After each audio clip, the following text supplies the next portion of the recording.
Many people will pray at the Kotel, at the Western Wall, every day for 40 days in order to shake the rafters of heaven and increase the likelihood of finding our spouse. Like maybe one will fall right out, I don't know.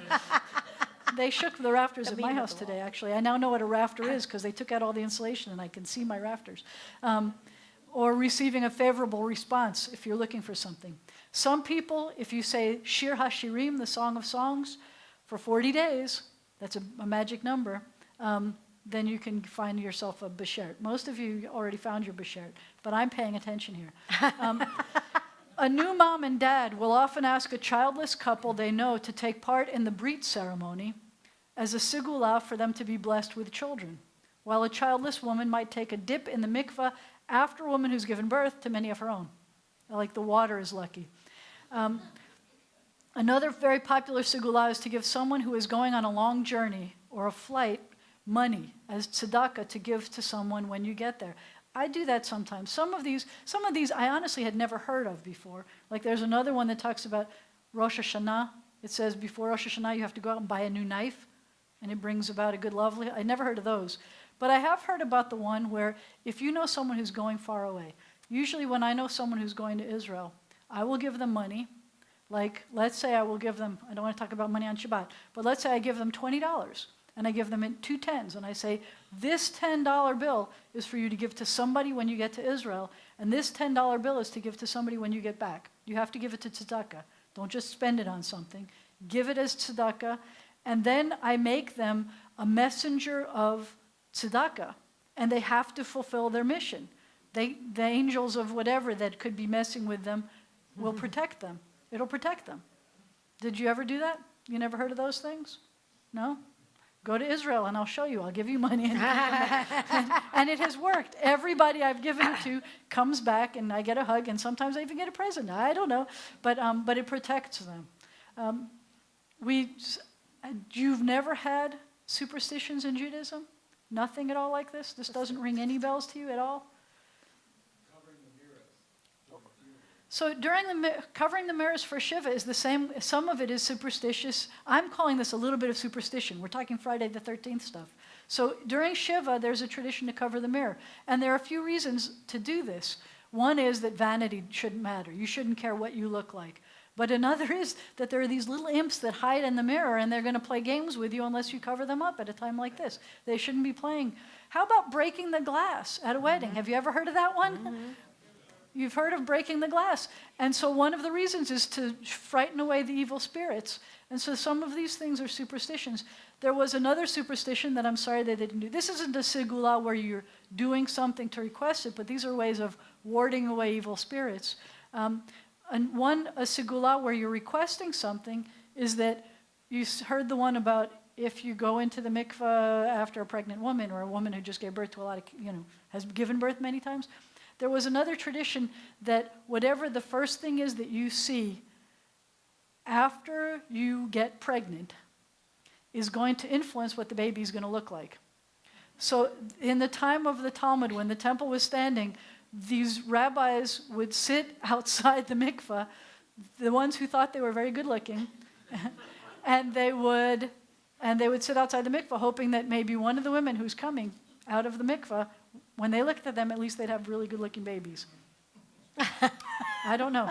But look for them. See if you can find these things. I'm sure you've got things that you do to try to make sure that the things that you want will happen. And if it hasn't happened, let me know. I'll find a segula for you, and we'll do that. So the other thing I wanted to tell you is that there is a Jewish dating day. In old tradition, you've heard me say this before, and there was a tradition for a long time that Yom Kippur was a day to find your spouse, believe it or not. And so is Tu B'Av, which is in the middle of the summer. The 15th of the month of Av was a time when the women would wear all white and would frolic and dance in the meadow, and they would pick guys. The guys didn't have to pick them, they would pick them, and the girls would pick. So those were 2 days that were kind of days of trying to find romance in Jewish tradition, believe it or not. And speaking of dates and things, and I was going to mention this earlier today when I started speaking, the son of one of our architects, Bill Wiener, called me this week and said, do you realize that building downtown, the one on Cotton, was finished being built in 1914, and it was dedicated in 1915. So that old building was dedicated 100 years, which is pretty cool when you're given what we had done. I didn't notice that. I didn't see those dates. I know that B'nai Zion as a congregation has been in buildings. We're about to celebrate 150 years in 2020, which I think is a wonderful year to be looking back and looking forward. But I didn't realize that this year and last year was when we were dedicating our building, was when they had dedicated that old building. So with that, speaking of old buildings and new buildings, I invite Mr. President to come up and speak to us about what's going on in our world today. Are you an old building or new building? I don't know. Let me see if you have a red band on your hand. If you have a red band, you're an old building. If you have no red band, you're this one. Wow. Yeah. Yeah, really, I'm speechless after that. That's a lot to think about. All right, Shabbat Shalom, y'all, and thank you very much, Allison and Brett, for blessing the candles and the wine. Tomorrow, the office will be closed in observance of, or Monday, rather. Sorry. It'll be closed tomorrow too, but Monday it'll be closed in observance of President's Day. Next Friday and Saturday, the services and tour study will be led by Abby Kolonsky, our AISJL fellow. Please join her here for worship. You will enjoy her enthusiasm and insights. The rabbi will be in Monroe officiating at the Laudenheimer baby naming. Rosh Kadesh Ladies Lunch will be Thursday, February the 19th at 11. Bring your own lunch and join the rabbi to celebrate the new moon and the new month. The rabbi will also be back to teach an adult education class about Jewish calendar, holidays, and life cycle events. This will be this Sunday, February the 22nd at 2 p.m. Please let the office know if you want to learn with the rabbi. On February the 25th, that'll be next Wednesday at 7:30 p.m., we'll have a presentation about the need for the Anti-Defamation League and the work that it is doing to combat anti-Semitism and all forms of hatred and bigotry. Okay, on a lighter note, get your costumes ready. The Purim Carnival will be Sunday, March the 1st from 10:30 to 1. Our Purim Shabbat celebration will be March the 6th. Come in disguise, and you can even wear your sport team colors or pick a rival team so no one will recognize you. We have a bat mitzvah. Bella Muslow will be coming to the Torah, called to the Torah on March the 14th. It shows in our bulletin that it's this month, but it's March the 14th.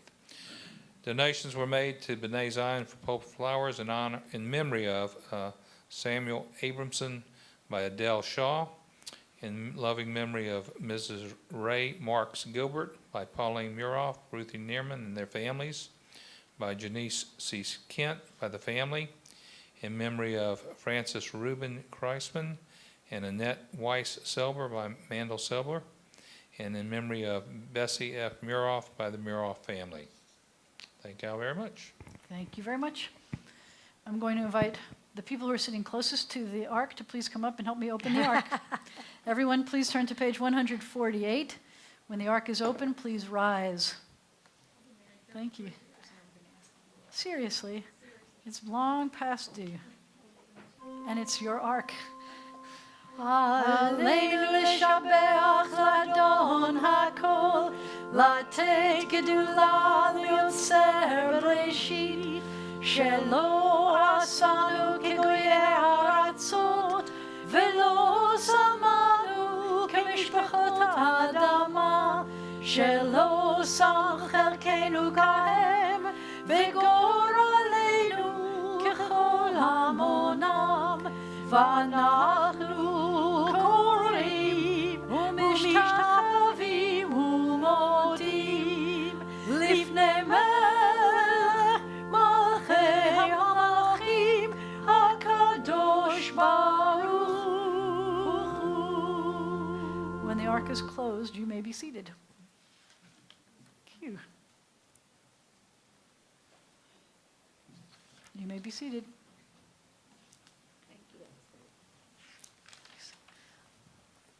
Ooh, sorry, punched you in the face as your reward. Sorry about that. We continue on page 150. The day will come when all shall turn with trust to you, O God, hearkening to your voice, bearing witness to your truth. Please join me. We pray with all our hearts, let violence be gone. Let the day come soon when evil shall give way to goodness, when war shall be forgotten, and all at last shall live in freedom. O source of life, may we, created in your image, embrace one another in friendship and in joy. Then shall we be one family, and then shall your sovereignty be established on earth, and the word of your prophet fulfilled. The eternal God will reign forever and ever. On that day, O God, you shall be one, and your name shall be one. Bayom ha'hu yeh Adonai echad, u'shemo echad. 7 weeks, I believe. 7 weeks. It's one of those things that we have superstitions about. You try not to count. But I think it's a blessing. For 7 weeks now, we have had no military casualties. 7 weeks. What a blessing. I should know American military casualties for 7 weeks. We continue on page 151. Our thoughts turn to those who have departed this earth, our own loved ones, those whom our friends and neighbors have lost, the martyrs of our people, and those of every race and nation whose lives have been a blessing to humanity.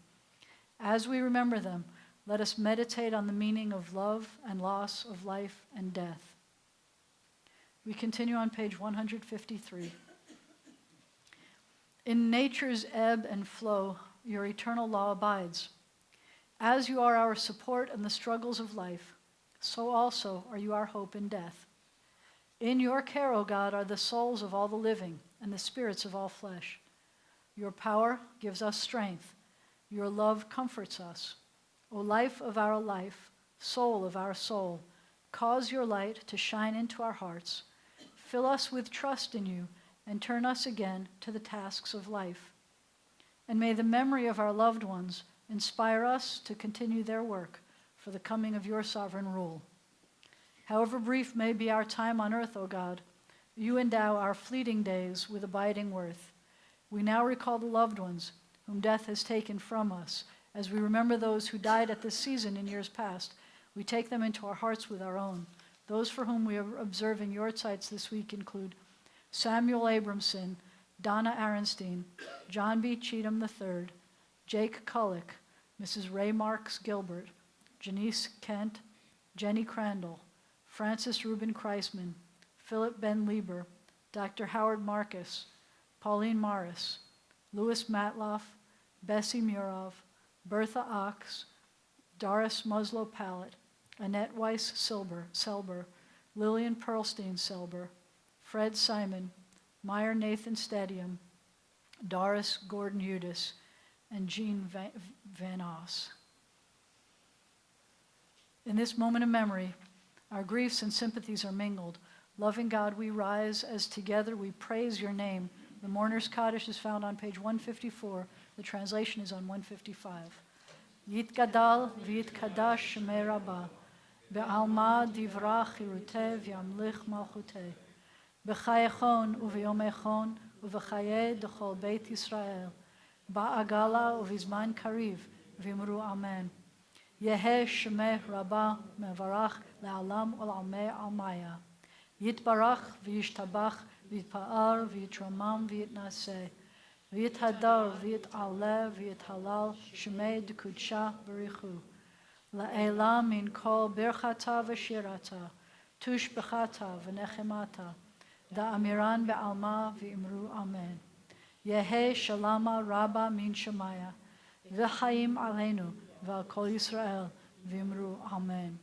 Oseh shalom b'mromav, Hu Ya'aseh Shalom, Aleinu, Val Kol Yisrael, V'imru Amen.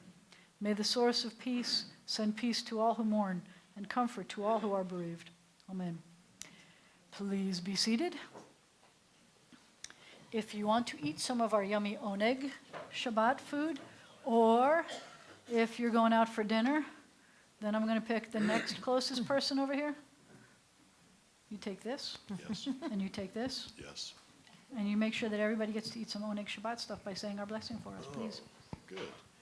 Let's see. Hamotzi lechem min haaretz. We give thanks to God for bread. Our voices rise in song together as our joyful prayer is said. Baruch atah Adonai Eloheinu melech haolam. Hamotzi lechem min haaretz. B'tei alavon. Take some. Take some of this. Take and pass. I want to point out, I'm not sure what we did today to deserve this, but if you served as president of this congregation, would you please raise your hand? Can you believe this? What a wonderful thing. I love this. Thank you for coming back and continuing. Could you? Yeah, thank you. I mean, look at all the people who have served us as president, are here worshiping with us tonight. I love this. Thank you. Please rise for a closing benediction. In honor of the fact that so many presidents and so many other people are here with us now, I'm going to get out early. That's what they appreciate more than anything else about being president, is when we get out early. Yivarechecha Adonai v'yishmerecha. May God bless you. May God protect you. Yair Adonai panav elecha v'chuneka. May the light of God's face shine upon you, be gracious to you. Yisa Adonai panav elecha v'yasem lecha shalom.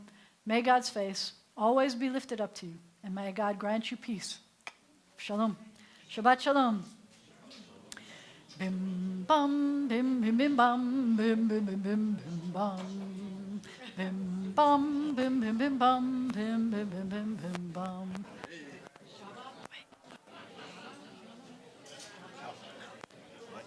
Let him.